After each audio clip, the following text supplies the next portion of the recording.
Congrats on year one. It's now rearview mirror. Whole new deal. I mean, every coach that sat here for the last 3 days says, guess what, we got some new faces, but you got to be encouraged because we're excited about what Syracuse basketball looks like moving forward. Yeah, I'm excited, encouraged. I love the group that we have. I thought we had some key returners, and we brought in a good freshman class, and we went to the portal and kind of addressed some of the needs that that we needed to have to be able to kind of put ourselves in a position to play well. He's got a lot more gray hairs than I remember. That's what year want to do to you. That's what year want to do to you. Before we get into this year's team, like first-time head coach, different than maybe the other first-time head coaches in the ACC, but you've been in the league for a long period of time. What did you learn about the job and the responsibility? I think the one thing, the overall statement from that question is that, my whys. I got more convicted in my whys from doing the job and obviously running the program. The one thing, it really is, an everyday process. From basketball, from outside of basketball, but the organization piece, being able to be forward-thinking, being able to be open to ideas and adjustments and changes. I think those are all the things that adaptability was key. That would be the one thing, being able to adapt and change because, everything is happening, everything is flying at you at different times. Injuries, availability, all of that stuff. So he thought I was crazy. Now he's as crazy as me. Exactly. Oh yeah. A couple of days ago, Neil Ivy's sitting right there in the same chair, and again, she's got a chance to have a great team at Notre Dame for women. And I said, how cool is it to know that Muffet McGraw is literally not only in a local phone call, but down the hallway. Jim Boeheim, legendary figure. You've worked with him. He's all part of what Syracuse is about. Again, it's you putting your own fingerprints on this program now. But having the ability to have him as a mentor to say, hey, listen, what if? I mean, how often did you find yourself with that scenario last year?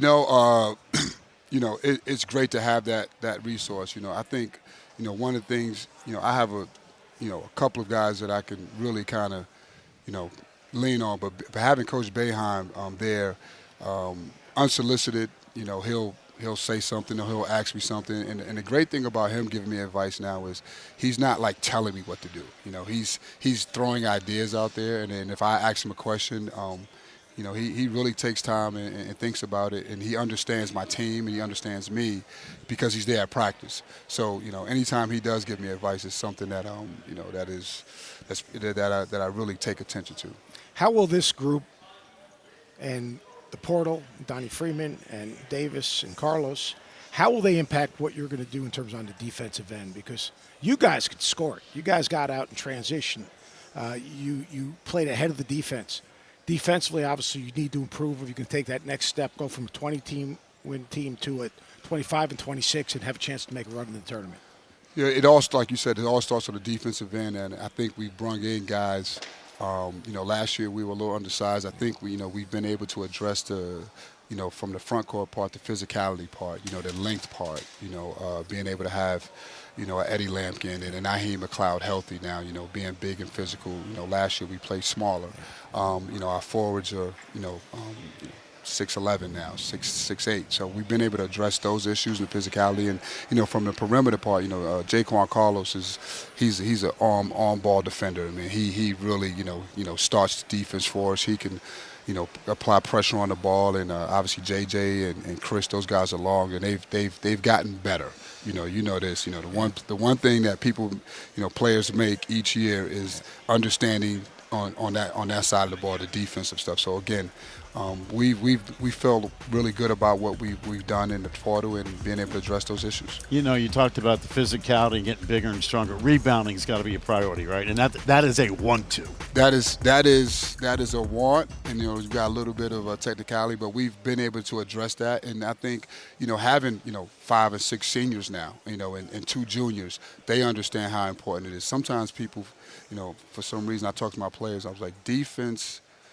You only finish defense when you get a rebound, right? Like that's good defense. That's the period at the end of the sentence. That's it, right? Yep. Right. Like I caught my guy in front of me, I made him miss. Well, we got to get the rebound too. So, and I think we've done a good job with that so far. Donnie Freeman, special talent.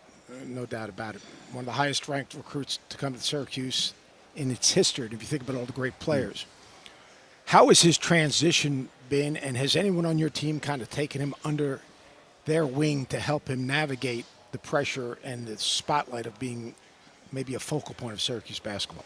You know what I love about Donnie Freeman is that we're catching him in his ascension, right? Like he's really, he's getting better each day. What I love about him is that he has big eyes and open ears. He's listening, and I think Eddie Lampkin and Jair Davis and Jaquan, all of those senior guys, they've really done a good job of kind of putting their arms around them, showing them how it's done, and showing them how to conduct themselves. Again, making that adjustment for the physicality part of it, and being able to play through that, and all the things that I'm trying to get across. They've done a really good job of kind of putting their arms around him.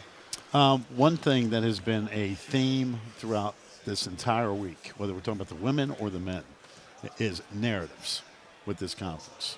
And you've been associated in college basketball a long time. You understand Syracuse. You understand the ACC. John Shire sat here yesterday and almost was ticked off with the narrative of the league.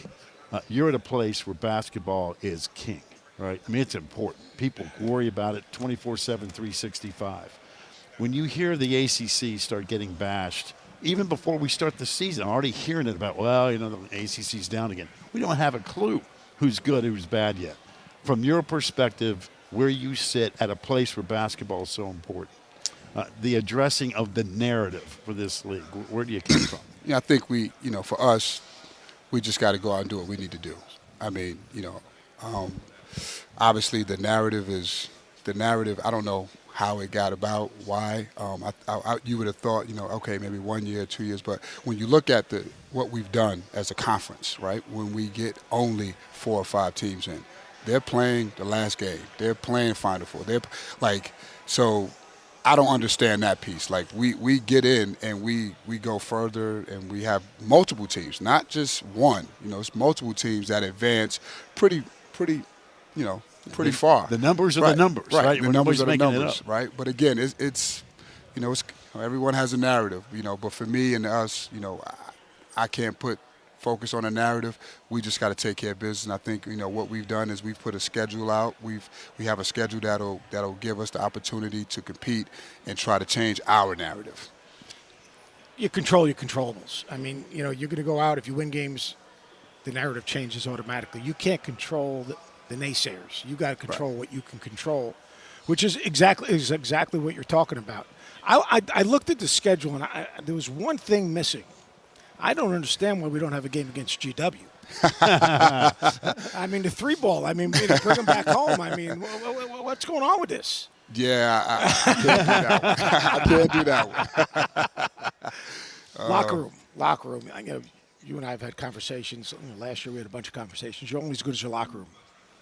Do you have that voice in your locker room that's going to help you navigate the schedule you're playing, the league you're playing in, the grind of going out to the West Coast, play those 2 games for 6 days, come back?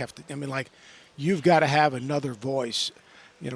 How's that voice been created in the locker room? I think, JJ, Starling, Jaquan, Jair, Eddie. Again, we have an older group, Lucas Taylor. These guys have been through wars. And again, so they understand it. They've had their success. They've had their struggles. They've been in losing streaks and kind of had to get into winning streaks. So again, we have the one thing. We've gotten older. Last year we won the youngest teams in the country. We were all sophomores. This year, I think, we're one of the older teams. And again, I think that veteran leadership is there. And even our returning guys, the JJs and Chris Bells, who have, even Kyle Cuffs, those guys that have been through it, Chance Westry, those guys have been through some things. So again, we have a veteran team. Chance Westry, he's had a long period of time where he hasn't played. Is he finally cleared? And because he's a unique athlete and talent. Yes, and Chance had a really good summer. He started off a little slow again. He's been away from the game, and towards the end of the summer, we thought he had his best 2 weeks, and then again he had a little sickness right now, and he's recovering from that. We expect him to be back, but we still we still waiting for him to kind of make that turn. But a guy that can actually play, 3 positions for us. He can pass the ball. He can, he's a big perimeter guy, big guard. So, we're excited to get him back into the fold. How about my man Bell? I got to ask you about him. Yeah, as well as he shot the ball, he's shooting it better now, and he's actually making plays better now. He's getting more rim twos, and he's gotten stronger. And the biggest thing, what we talked about is he's been able to grow and mature and be able to get to the next play. He's the one guy that, thinks he's supposed to make every shot he takes in life, and that's what makes him a good shooter. But, he's gotten better. He's doing things more than just shoot. By the way, we become buddies, if you will, with Fran Brown. Yeah, and what he's Coach got Brown. going on. And, Oh, of course, yeah. I got a big game. We're going to head up to Raleigh tomorrow for Syracuse, NC State this weekend. But his infectious, real approach. Again, John Waldhack's done some great hires here. I know whatever he's drinking, I'm going to take a scoop out of whatever Fran's got because it's working up there, man. Fran is great. He's to the point. Make no mistakes about it. He's very direct, but he's doing a great job. Everyone is excited about what he's doing and where he's, what the ability he has to take our programs back to where it's been. Syracuse has a long tradition of football as well.